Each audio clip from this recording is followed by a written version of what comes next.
The grid editor is where you'll make fine note-by-note adjustments to the bass line.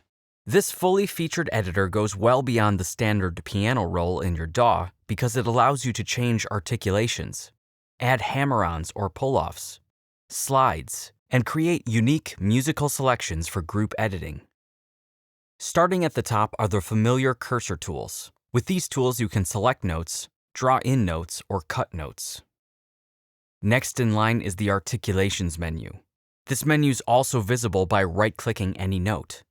To change a note's articulation, select a note or group of notes in the piano roll, and then choose a different option in the menu.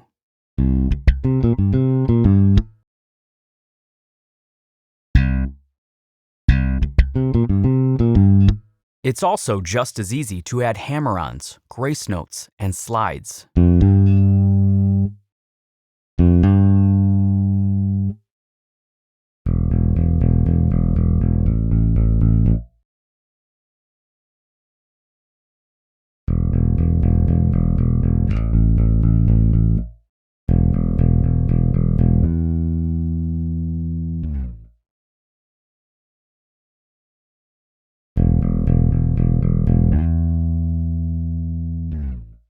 Moving to the right are the grid controls.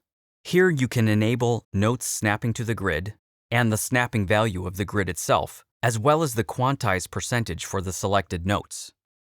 While quantize moves notes to the grid, the controls in the Edit Timing menu make changes to the timing that pull the selected notes off the grid. Here you can edit the swing, randomize, and length, or nudge notes by a set value. The Select menu provides the ability to make smart, musical selections of notes for editing in an instant without needing to manually click through the piano roll. Here you can select notes by their resolution or articulation type. When you hover over these options, EZbass will display a preview of the notes that will be selected with the option. After a selection is made, you can filter the selection further with the Exclude options, which will remove notes from the group selection. When you're satisfied with the selection, adjustments to the selected notes can be made in any way that you choose, such as changing their articulation, adjusting their timing, deleting them entirely, or by using options in the Note menu. The Note menu makes changes to the selected notes. In order for these options to be active, notes must be selected. The functions at the top of the menu are self-explanatory, so I'll start with the length options. Here you can have EZbass automatically perform tedious cleanup edits for you by selecting Remove Overlaps and Silence, or just Remove Overlaps. This is particularly useful when you've recorded a bass line yourself and the timing is less than perfect. You can also stretch selected notes in musical ways or set the note length to a specific resolution. This menu also provides access to pitch bend and vibrato editing. Simply select a note and add the type of pitch bend that you want. If you want to perform further edits, click the Edit Pitch Bend Curve option to expand the Values editor. Here you can create and adjust breakpoints to change the values of the pitch bend. Because pitch bend is tied to a specific note, its values need to be adjusted within the confines of the note. Selecting any note on the piano roll will show the editable area of the pitch bend in the Values editor. Double-clicking within this area will create breakpoints. Adding vibrato works in the same way, but its values can be applied across multiple notes to build vibrato intensity.